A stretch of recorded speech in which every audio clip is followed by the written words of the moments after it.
ka je sai ka ce ayu alhaji malam ka yi tallan maganinka ka faɗi gaskiya ba sai ka yi zuƙi ta mallau ba.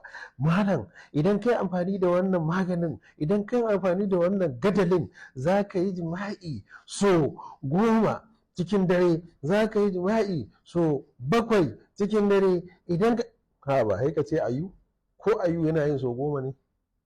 Faɗi gaskiya, ka gaya mutane gaskiya, kar ka wahal da kanka a ta ce maka ga maganin ƙarfi, kasuwa a cika, in ka je kasuwar ƙauye ka siyo.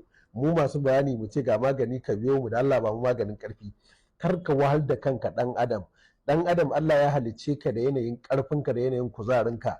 Ana amfani da maganin ƙarfi ne idan aka samu rauni na cututtukan da suka hada da siga, hawan jini, sanyin mara, basir. Su ne su ma idan kai maganin su ya fita, baka da buƙatar maganin ƙarfi.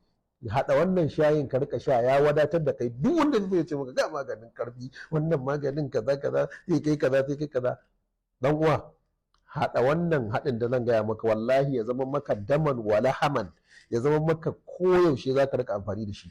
Duk wannan maganin karfin maza, waye, man fawa, kaza kaza, duk ka tafi da ka rabu da su.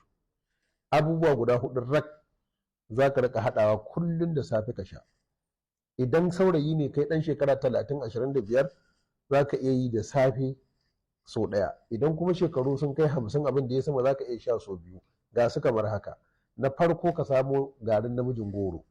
Garin namijin goro ƙaramin cokali, sai ka samu ruwan zafi tafasasshe, sai a zuba garin namijin goro.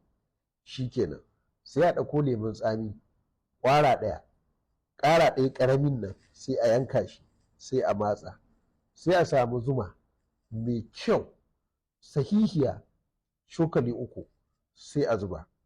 Idan da hali, ban ce dole ba, inda hali kana iya sa wannan da yake da suna, ba ni sunan shi, madara ta ruwa, inda hali. In babu hali, waɗannan 3 kawai sun isa.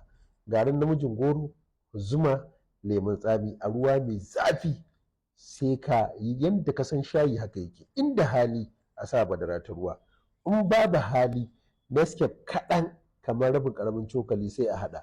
Garin namijin goron tun da kake ne mai yayi laushi, ba a buƙatar sai an tace. Haka za ka rika sha. Wannan ka sha shi da safe kafin ka karya, ka sha shi da daddare bayan ka ci abinci. Wallahi ba ka da buƙatar wani maganin ƙarfi, maganin kaza. Ai kan ba mutane kai ta hauka cewa kai kuma bawan Allah kana neman maganin ƙarfi domin kana so ka biya buƙata. Ka haɗa wannan shayin namijin goro da zuma da lemun tsami da Nescafe ko madara, ya ishe ka. Da Allah idan ka haɗa kuma buƙata ta biya, ka gaya ma 'yan uwanka. Wannan shine, wannan abin da yasa na ce daman wala haman, za ka ci gaba da yin shi ne.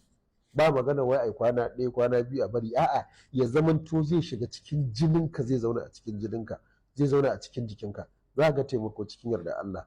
Za ka ga an daina zumbura ma baki, sai dai ka ga ana karkata maka ɗan kwali. Allah ya ba mu ikon haɗawa.